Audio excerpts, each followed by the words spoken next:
ముందు భాగంలో విష్ణుమూర్తి, వెనక భాగంలో జగన్మోహిని దేవి కలిసి ఉండే విగ్రహం ఉన్న ఆలయం ఎక్కడ ఉందో తెలుసా? ఆంధ్రప్రదేశ్లోని రాజమండ్రి దగ్గర నుండి 35 కిలోమీటర్ల దూరంలో ఉన్న ర్యాలీ అనే గ్రామంలో ఈ ఆలయం ఉంది. విష్ణుమూర్తి, జగన్మోహిని దేవి ఒకే విగ్రహంలో కలిపి ఉండడానికి గల కారణం చెప్తాను చూడండి. దేవతలు, రాక్షసులు పాల సముద్రాన్ని చిలికి అందులో ఉండి అమృతాన్ని వెలికి తీస్తారు.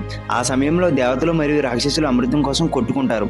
అప్పుడు మహావిష్ణువు మోహిని అవతారం ధరించి వారి ఇరువురికి సమానంగా అమృతాన్ని పంచుతానని చెప్పి దేవతలకు మాత్రం అమృతాన్ని పంచి మాయమైపోతాడు.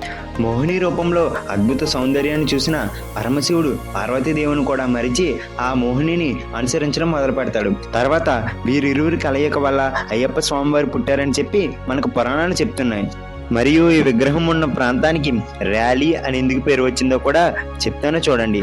మోహిని జడలోని ఒక పువ్వు భూమిపై పడింది. ఆ పువ్వుని శివుడు వాసన చూసినప్పుడు అది మహావిష్ణువు మోహిని రూపమని తెలుసుకుని సిగ్గుపడ్డాడు. ఆ పువ్వు పడిన ప్రదేశాన్ని ర్యాలీ అని పిలిచారు. కాలక్రమేణా ర్యాలీ అని పేరు వచ్చిందని పురాణాలు చెప్తున్నాయి. ర్యాలీ అనే పదానికి స్థానికుల ప్రకారం ఒక వివరణాత్మకమైన కథ కూడా ఉంది. 11వ శతాబ్దంలో ఈ ప్రాంతం అడవులతో నిండిపోయి ఉండేది. ఆ కాలంలో చోళరాజులు ఈ ప్రాంతాన్ని పాలించారు.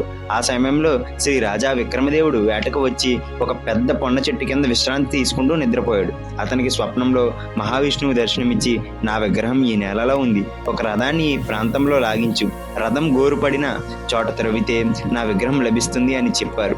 రాజు అలాగే చేయగా విగ్రహం బయటపడింది. అని రాలి అని ఎందుకు పేరు వచ్చిందంటే ఆ రథానికి ఉన్న బోల్ట్ ఒకటి ఇక్కడ రాలి పడిపోవడం వల్ల రాలి అని పేరు వచ్చిందని చెప్పి ఇక్కడ స్థానికులు చెప్తారు. మరియు మనకి ఈ విగ్రహం కాళ్ళ దగ్గర నుండి గంగ రావడం పంతులు గారు చూపిస్తారు. మరియు విగ్రహానికి పుట్టుమచ్చ కూడా ఉంటుంది. మీరు ఎప్పుడైనా ఈ దేవాలయానికి వెళ్ళుంటే ఖచ్చితంగా కామెంట్ రూపంలో తెలియజేయండి. మరియు ఇలాంటి మరిన్ని విషయాలు తెలుసుకోవడం కోసం మన ట్రావెల్ టు హిందూ టెంపుల్స్ పేజ్ని ఖచ్చితంగా ఫాలో చేసి పెట్టుకోండి.